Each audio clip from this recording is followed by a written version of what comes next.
বন্ধু চল কোথা থেকে ঘুরে টুরে আসি, বাড়ি থাকতে থাকতে বোর হয়ে গেছে। একটু তো যাওয়া লাগে, কিন্তু কোথায় যাবি ঘুরতে? আচ্ছা বন্ধু চল তাহলে পাহাড়ি অঞ্চলে যাই ঘুরতে।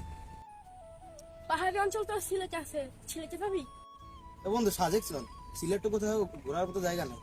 যাওয়া তো যায়, কিন্তু ফারদিন আর ইব্রাহিমের সাথে একটু আলাপ করে নি, ওরা আসুক। তুই ইব্রাহিমের কথা বলছো, এটা মানা যায়, কিন্তু ফারদিনের সাথে আমাদের সাথে যায়, ওরে নিলে আমার বাদ দে, ওর টাকা পয়সা নিয়ে ওরে নিয়ে দেবে কি করতে, তাহলে আমার বাদ দে, আমি যাবো না। কথা তো ঠিকই বলেছিস, ওকে তো নেওয়া যায় না। তারপরও ইব্রাহিমের সাথে একটু কথা বলে দেখি। আচ্ছা ঠিক আছে, তাহলে ইব্রাহিমের একটা ফোন দিয়ে দেখি নাকি।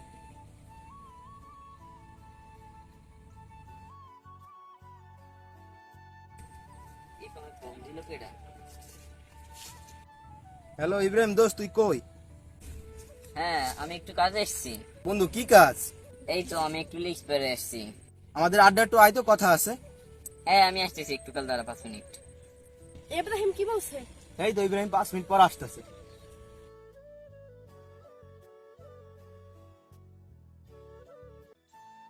ওই তো ইব্রাহিম আসতেছে।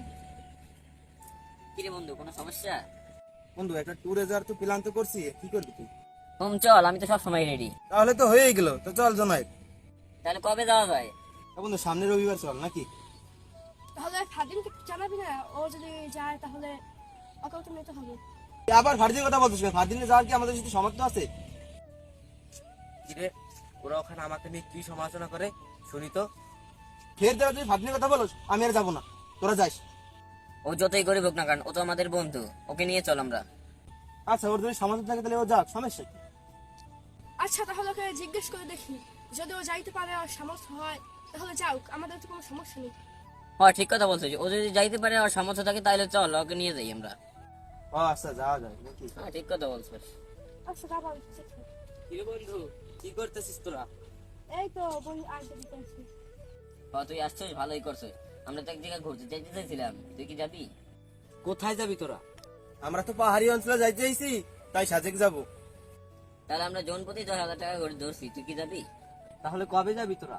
আমরা তো ভাবছিলাম রবিবার দিন যাবো।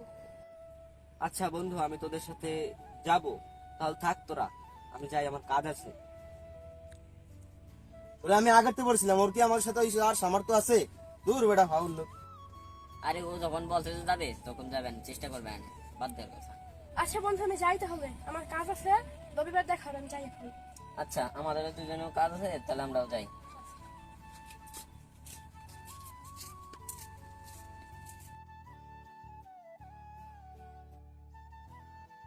মা মনে একটা কেমন একটা ফিলে লাগছে। চিল। সেই চিল মামা। কই ওটা ফোন দে, ওরা কই? ওদের তো দেখতেছি না। ফোন দে। ফোন তো বন্ধ। তুই আবার একটা ফোন দিদা, কি ফোন বন্ধ? ফোন তো বন্ধ। ফোন বন্ধ মানে? আমি আগে তুই বুঝছিলাম যে ওরা যাইতে পারবে না। দূর মেয়ে, ওরা ভাইলে মেয়ে, ওকে যার কি ওই সামর্থ্য আছে আমাদের সাথে? ওরা ফাউল লোক, দূর, ভালো লাগে না। কারণ ওদের লাগে আমাদের এইটা মাটি হয়ে যাবে। তুই মাথা গরম করস কেন? ফোনে তো চার্জ না থাকতে পারে, বা ফোনে নেটওয়ার্কের সমস্যা হইতে পারে। এই জন্য এত রাখারাখি করা যাবে নাকি? একটু কাল দাঁড়া, ওয়েট কর, ওরা আসতে পারে। তুই যাই বলিস, আমি আগে তুই বুঝছিলাম যে ওরা যাবে না, এর জন্য ওরা ফোন বন্ধ করে রাখছে। আর ওদের যাওয়ার কি আমাদের সাথে ওই সামর্থ্য আছে? দূর মিয়া। আরে ওই তো ফারদিন আসতেছে। কি রে, তোর ব্যাগটা কই? তুই যাবি না? না রে বন্ধু, আমি তোদের সাথে যেতে পারবো না। আমার বাড়িতে একটু ঝামেলা হয়েছে, এজন্য তোদের সাথে যেতে পারবো না। তুই যাইতে পারবি, তুই আগে তুই বলতিস, তোর জন্য এখন আমাদের ট্যুরটা নষ্ট হয়ে যাবে। তুই ফাইজেই পারস মিয়া, দূর ফাউল কোথাকার। তুই আসছোস, ফারদিন তো একটা গাবলা বাজাই লাইছে, ফারদিন লেগে ট্যুরটা নষ্ট হয়ে গেছে, ওখানে যাইতে পারবে না কথা। এই ভালো ঠাই কয়। তাহলে বন্ধু শোন, ও কেন যেতে পারবে না?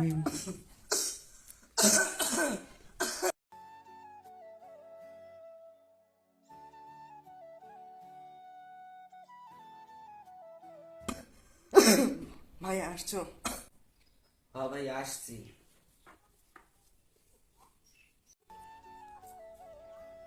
তোর তো অনেক জ্বর।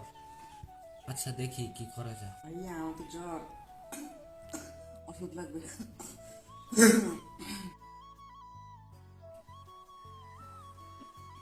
ওষুধ তো আনবো, ওদিকে আবার জুয়েল ওদের কথা দিয়ে আসছি। আমি এত টাকা পাবো কোথায়? তাহলে ভাই ওষুধই আনি, ওখানে ট্যুরে আর যাওয়ার দরকার নেই। ট্যুর তো আর আমার বড় না, আমার ভাই বড় আমার কাছে।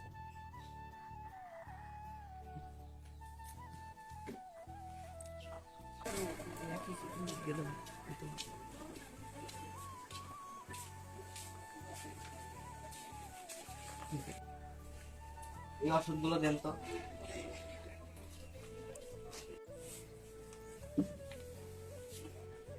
দেবো।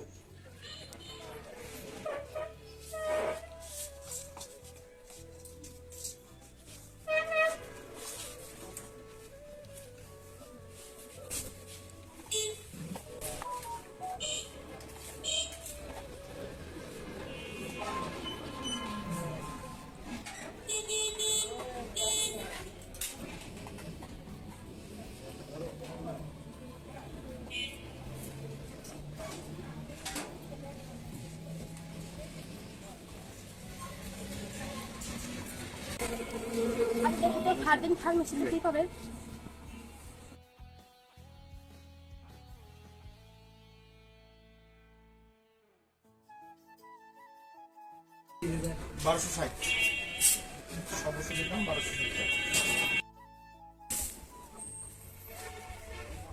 আমার কাছে তো 500 টাকা আছে, 5 টাকা পরে দিলে হয়। না, আমি দোকানে তো বাকি টাকায় ওষুধ বিক্রি করবো না, আমাকে সব নগদ টাকা দিয়ে নিতে হবে। পারেন নাকি? দিলে অনেক উপকার হতো। আচ্ছা ঠিক আছে, আমার প্রেসক্রিপশনটা দেন, আমি যাই। যেহেতু পারবেন না।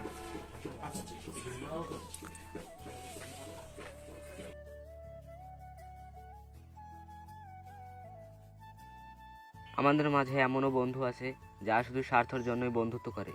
টাকা থাকলে তারা আছে, টাকা না থাকলে তারা নেই। তাই সবাইকে উদ্দেশ্য করে আমি একটা কথাই বলতে চাই, আমরা সবসময় স্বার্থহীন বন্ধুর সঙ্গে বন্ধুত্ব করব, যাতে তারা আমাদের মনের ভাব বুঝতে পারে।